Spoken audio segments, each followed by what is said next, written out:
Everyone পুনৰ নতুন এটা MCQ ভিডিঅ' গৈ তোমালোকক স্বাগতম জনাইছোঁ মোৰ চেনেল গৈ তো আজি মই ক্লাছ 10ৰ গণিতৰ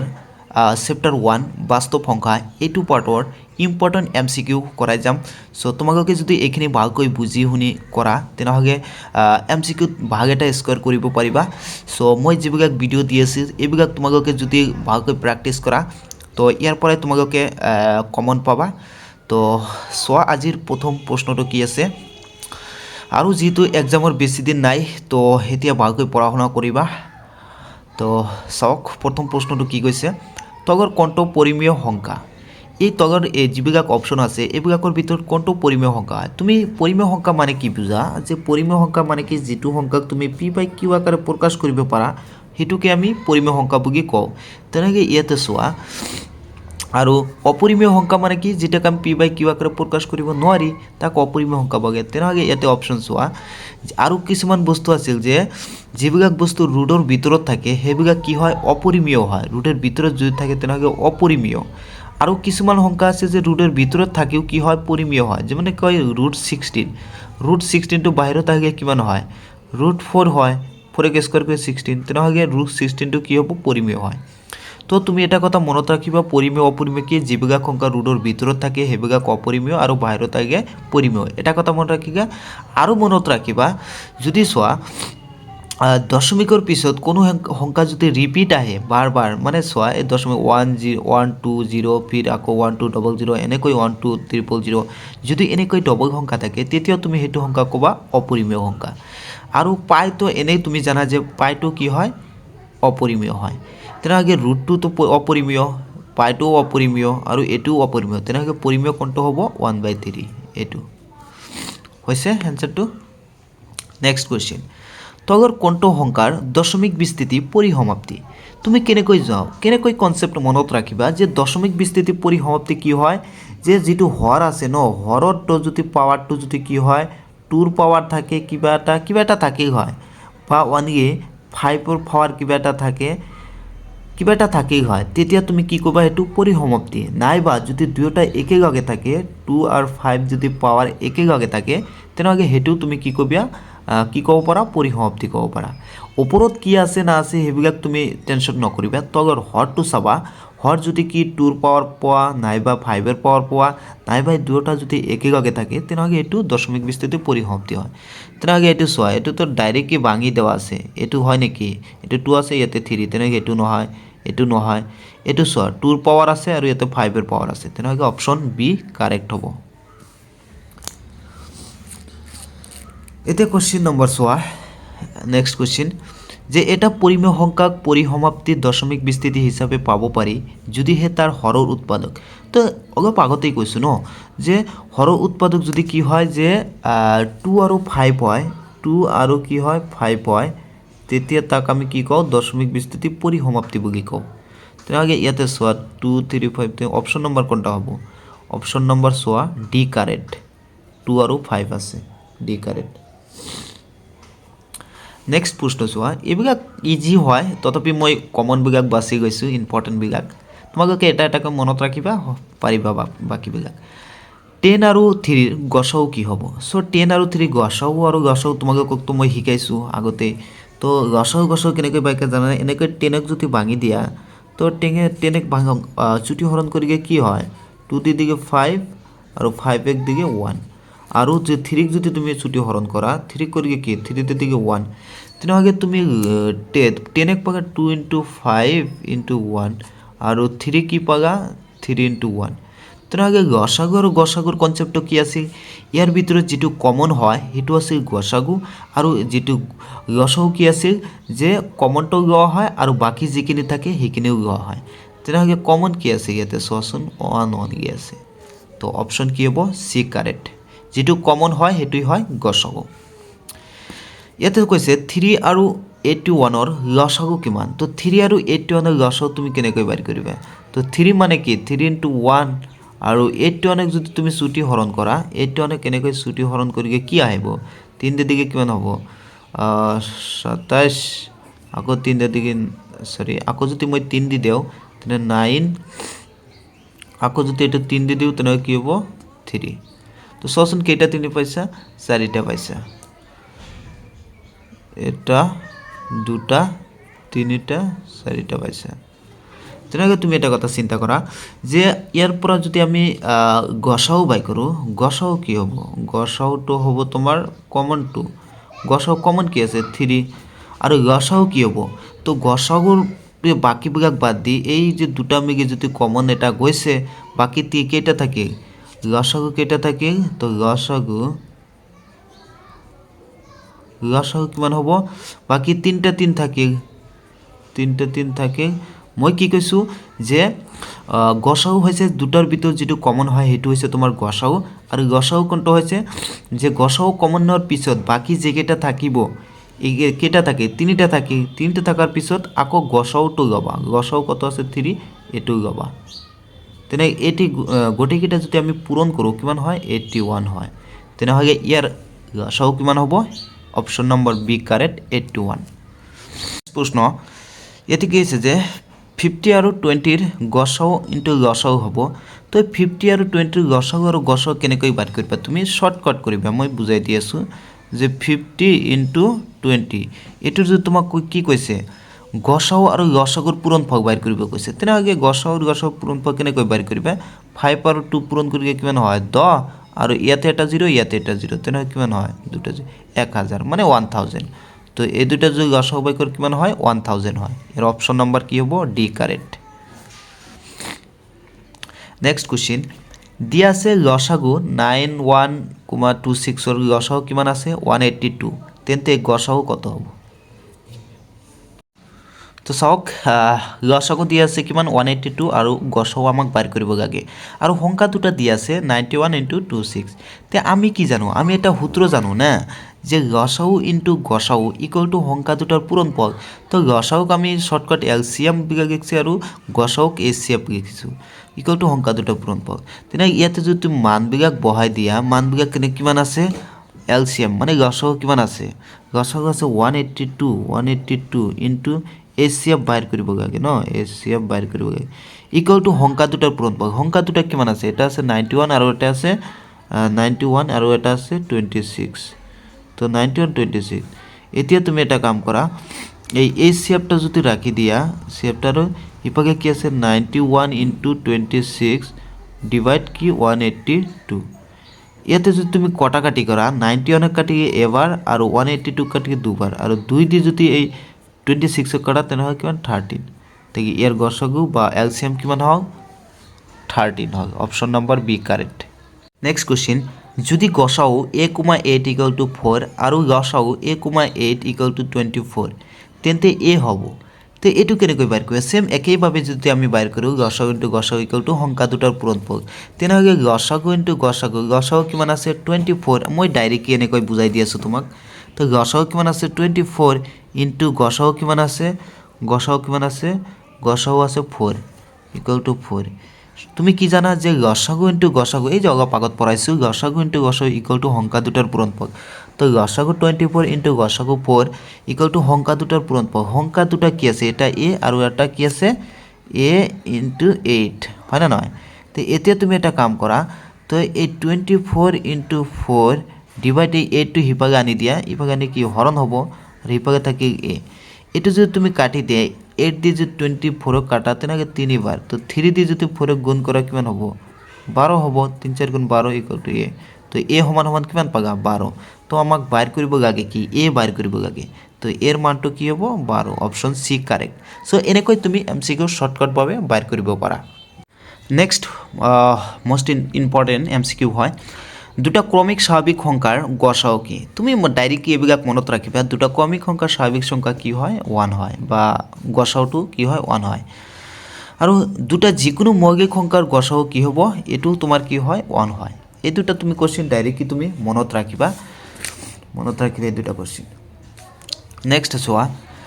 যে যিকোনো অখণ্ড সংখ্যা এমৰ বাবে প্ৰতিটো যুগ্ম অখণ্ড সংখ্যাৰ আৰ্হি কি হয়? যদি যিকোনো একটা অখণ্ড সংখ্যা হয় আৰু m হয় আৰু তাৰ যদি যুগ্ম অখণ্ড সংখ্যাৰ কথা হয় তেতিয়া তুমি কি ক'বা যে যদি অখণ্ড সংখ্যাটা m হয় তেনেহ'লে কি হ'ব 2m হ'ব এনসারটো আৰু যদি তেনেহ'লে তোমাক কয় যে অযুগ্ম অখণ্ড সংখ্যাৰ আৰ্হি তেনেহ'লে তুমি ক'বা 2m + 1 ক'বা ইয়াতে যদি m ৰ ঠাইত যদি তোমাৰ q দেওয়া থাকে তেনেহ'লে তোমাৰ যদি কয় যে যুগ্ম সংখ্যাৰ আৰ্হি তেতিয়া কি হ'ব 2q হৈ যাব আৰু যদি তোমাক কয় যে অযুগ্ম অখণ্ড সংখ্যাৰ আৰ্হি তেতিয়া তোমাৰ কি হ'ব 2q + 1 হৈ যাব হৈ গ'ল এটো কনসেপ্ট মনত ৰাখিবা আৰু এটো কোশ্চেন তোমাৰ ডাইৰেক্টলি কিতাপৰ পৰা আছে কিতাপত যে a আৰু b দুটা যোগাত্মক অখণ্ড সংখ্যা দিয়া থাকিলে u আৰু r দুটা এনে পূৰ্ণ সংখ্যা বিচাৰি পোৱা যাব পাৰে যাতে যে a = bq + r এটো এটা কি সূত্ৰ আছিল ইউক্লিডৰ বিভাজন প্ৰেমিকা বা ইউক্লিডৰ এটা সূত্ৰ আছিল যেটোৰ সূত্ৰ কি আছিল a = bq + r এটোৰ শুদ্ধ কনসেপ্টটো কি আছিল শুদ্ধ আইডিয়াটা কি আছিল মানে কনসেপ্টটো কি আছে এটো কি শর্ত সাপেক্ষে স্যাটিসফাই করে তুমি জাস্ট কন্ডিশনটা মনত রাখিবা যে a = যদি bq + r হয় তেনেহলে ইয়াৰ কন্ডিশন হয় 0 > r b তো সসন এই অপশনটো কত আছে 0 > r b অপশন সি কারেক্ট নেকৈ মনত রাখিবা ঠিক আছে তো ইয়ার পিছয়া n² - 1 8 বিভাজ্য যদি হে n এটা কি হয় যে n² - 1টা যে 8 বিভাজ্য হ'ব যে n এর মান তুমি কি ধরিগে যাতে কি হয় 8 বিভাজ্য হয় যদি n এটা কি সংখ্যা হ'ব তো তুমি কবা যে n টো কি হ'ব এটা অযুগ্ম অখণ্ড সংখ্যা হ'ব লাগিব এটা অযুগ্ম অখণ্ড সংখ্যা হ'ব লাগিব অপশন সি কারেক্ট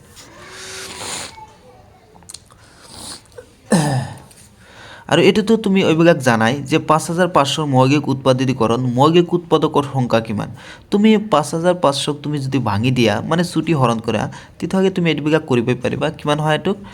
উৎপাদকৰ সংখ্যা কি হয় 4 হয় তুমি এটো কৰি চাব পাৰা উৎপাদক কেনেকৈ বাইৰ কৰে তুমি হয়তো শিকিছা নহিকিকে কবা মোক ইয়াতে চোৱা যদি mn দুটা মৌলিক সংখ্যা তেন্তে লসাগু কিমান হ'ব mn তো যদি mn মৌলিক সংখ্যা হয় তেনেহলে লসাগু যদি অপশনত থাকে mn তেনেহলে শুদ্ধ এনসারটো হ'ব mn বাট ইয়াতে চোৱা 1 m n এনে আছে বাট ইয়াতে কি আছে pq তেনেহলে তুমি শুদ্ধ এনসারটো দিবা pq এটাই শুদ্ধ হ'ব নেক্সট কোশ্চেনটো চোৱা যে তগৰ কোনটো সংখ্যা অপরিমেয় নহয়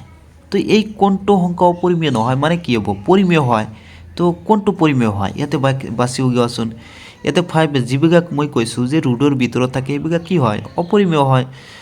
তো আমাক পৰিমেয় বাইৰ কৰিব লাগে তো এটোকে √5 √3 এটো অপৰিমেয় 4 এটো √2 ৰুট ভিতৰই থাকিব এটো অপৰিমেয় তেনেহলে এটো চোৱা যে 5 + √9 তো 5 প্লাস এই √9 টো কেনেকৈ বাহিৰত আহে 3² কৰিলে কি হয় 9 হয় তো স্কয়াৰ ৰুট কাটা তোমাৰ কি হয় 5 + 3 আলটিমেটলি কিমান হয় 8 হৈ গ'ল তেনেহলে শুদ্ধ আনসারটো হ'ব অপশন সি কারেক্ট নেক্সট প্রশ্নটো চোৱা কি কৈছে যদি n এটা যিকোনো স্বাভাৱিক সংখ্যা তেন্তে তগৰ কোনটো ৰাশি শূন্যৰে সমাপ্ত হ'ব ইয়াৰ ভিতৰত যে কোনটো সংখ্যা শূন্যৰে সমাপ্ত হ'ব তুমি মনত ৰাখিবা 2 আৰু 5 এৰ পাওয়াৰ যদি n থাকে হেতুই তোমাৰ কি হয় শূন্যৰে সমাপ্ত হয় শুদ্ধ আনসাৰটো তগৰ প্ৰশ্নটো কি কৈছে চোৱা দশমিক সংখ্যা 0.6 বাৰ বাবে পৰিমেয় সংখ্যাটো হ'ব তোমাক কি কৈছে চোৱা যে তোমাক দিয়া আছে 0.6 বাৰ তো তুমি কি জানা যে এই পয়েন্টটো প্ৰথমে যদি উঠাই দিয়া তেনেহলে কি হ'ব 6/10 এনেকৈ লিখিবা তেনেহলে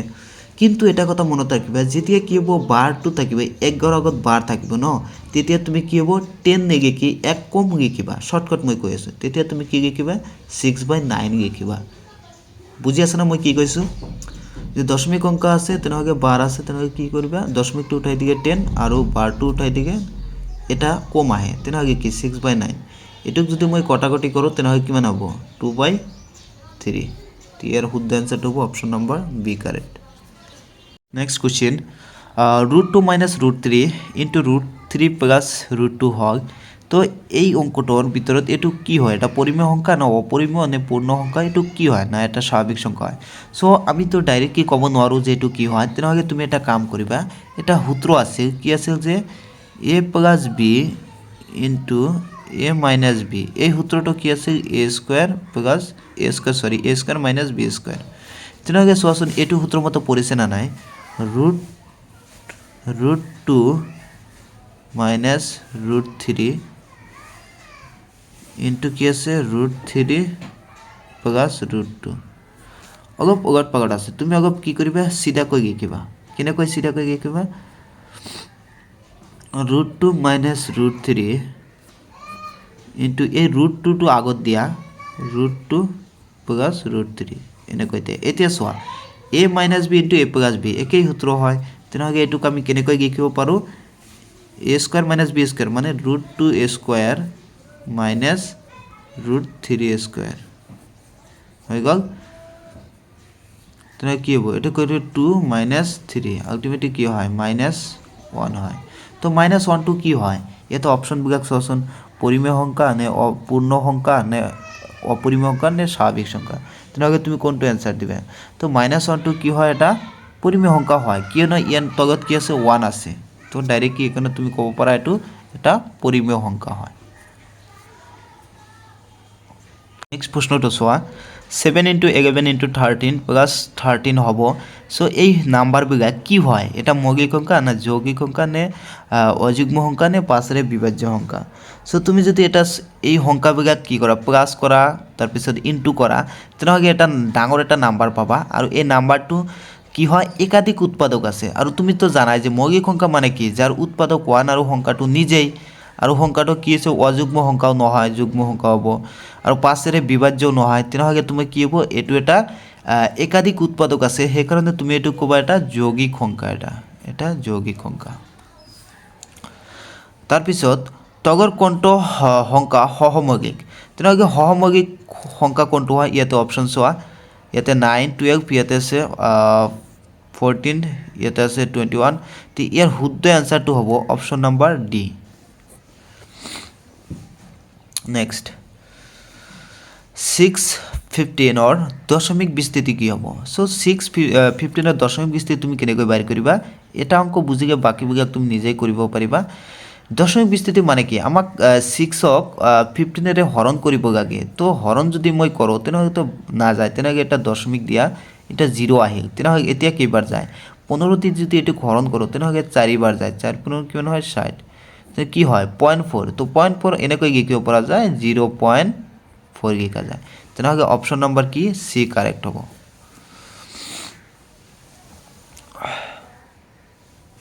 নেক্সট আৰু এটা প্ৰশ্ন কৈছে যদি p আৰু q সহমৌলিক তেন্তে p স্কয়াৰ q স্কয়াৰ কি হ'ব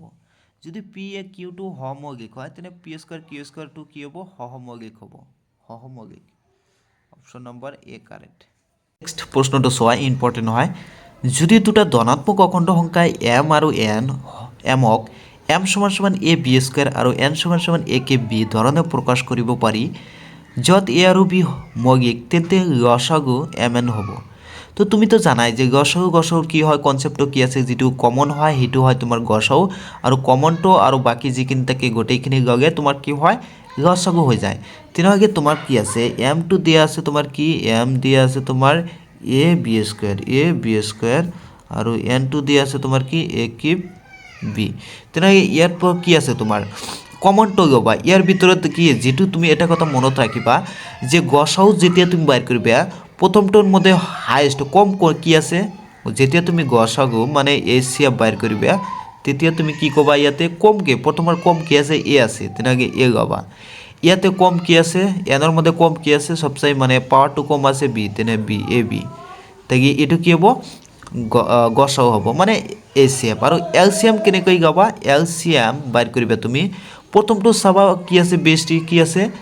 বি স্কয়াৰ আছে আৰু তারপরটো কি আছে a কিউব তেনেহলে তুমি যদি এটো সিধা কই লিখি দিয়া তেনেহলে কি হ'ব a কিউব b স্কয়ার এটো হ'ব তোমাৰ শুদ্ধ আনসার তো মই কি কৈ আছো বুজি আছানা নাই তোমালোকে এটা কথা মনত ৰাখিবা যে দুটাৰ ভিতৰত কম্পেয়াৰ কৰিবা যেটো সৰু মান হয় হেবিলাক তোমাক কি হয় গসাগু হয় আৰু যেটো মানে বেছি মান হয় হেতু তোমাৰ গসাগু হয় নহলে তুমি এনেকৈ ডাইৰেক্ট ভাঙি কমন গৈ কৰিব পাৰা মই শৰ্টকাট ভাবে এনেকৈ কৰি আছো তেনেহলে শুদ্ধ আনসাৰটো কি হ'ল অপশন সি কাৰেক্ট নেক্সট তগৰ কোনটো মৌলিক সংখ্যা তো মৌলিক সংখ্যা তো তুমি তো জানাই যাৰ উৎপাদক 1 আৰু সংখ্যাটো নিজে তুমি এবিলাক চাবা এটোৰ উৎপাদক আছে এটুক আছে কিন্তু অপশন নম্বৰ বি হ'ব শুদ্ধ আনসাৰ 109 √3 + 5 স্কোয়াৰ সংখ্যাটো কি হ'ব তুমি এই সংখ্যাটো ডাইৰেক্টলি ক'ব নোৱাৰা যে কি হ'ব বাস্তৱ সংখ্যা নহয় না পৰিমেয় না এটা অপৰিমেয় সংখ্যা কোনটো ক'ব নোৱাৰা হয় না নাই তো তুমি আগত কৰি চাবা যে এটো পৰিমেয় হয় না অপৰিমেয় হয় তুমি এটো কৰি চাবা যে এনেকৈ কৰিবা যে √3 + √5 এটো তোমাৰ কি হৈছে a + b² সূত্ৰ মতে পৰিছে তো এই সূত্র মতে কি আছে a² + 2ab + b² ন তো এই সূত্র মতে যদি মই ভাঙি দিও তেনেহলে কি হ'ব √3 square plus 2 into √3 into √5 plus √5 square হয় না নয়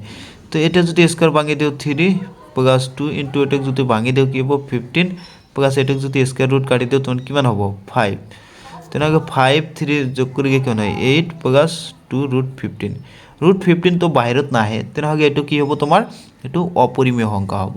এটা অপৰিমেয় সংখ্যা আৰু আজি লাষ্ট প্ৰশ্নটো মনত ৰাখিবা আগব যে 131 তগত আছে এটো দশমিক নহয় এনেকৈ গেকটো মোৰ হৈছে তগত আছে 120 আৰু দশমিক বিস্তৃতি দশমিক বিন্দুৰ কিমান কোৱাৰ পিছত সমাপ্ত হ'ব ইয়াতে চোৱা তুমি এটা কোনো এটা সংখ্যাৰ দশমিক কোৱাত থাকে লাষ্টত থাকে তেনেহলে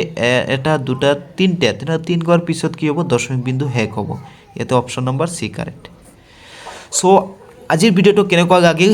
তোমালোকে এটা কমেন্ট কৰি জনাবা তো মই যিখিনি এমসিকিউ দি আছো মানে মোস্ট ইম্পৰ্টেন্ট এমসিকিউ দি আছে এইবিলাক যদি তোমালোকে ভালকৈ বুজি শুনি পঢ়া তেনেহলে মই এটা শিওর দি ক'ব পাৰো যে তুমি এমসিকিউ ইয়াৰ পৰাই আহিব আৰু তুমি এটা ভাগ এটা এমসিকিউ মাৰ্ক স্কয়াৰ কৰিব পাৰিবা আৰু এতিয়াৰ পৰা মই কন্টিনিউয়াসলি ভিডিও দি যাম এমসিকিউৰ ভিডিও দিম সায়েন্স ম্যাথ ইংলিশৰ এমসিকিউ দি যাম সো তোমালোকে যদি চেনেলত প্ৰথমবাৰৰ বাবে আহিছা তেনেহলে চেনেলটো সাবস্ক্ৰাইব কৰিবা পাছত থকা বেল আইকনটো অন কৰি ৰাখিবা কিয়নো যেতিয়া মই নতুন নতুন ভিডিও আপলোড কৰিম সকলোৰ প্ৰথম তোমাৰ ওচৰত যাব সো বাকি কেনেকুৱা লাগে ভিডিওটো এটা কমেন্ট কৰি জনাবা thank you everyone thank U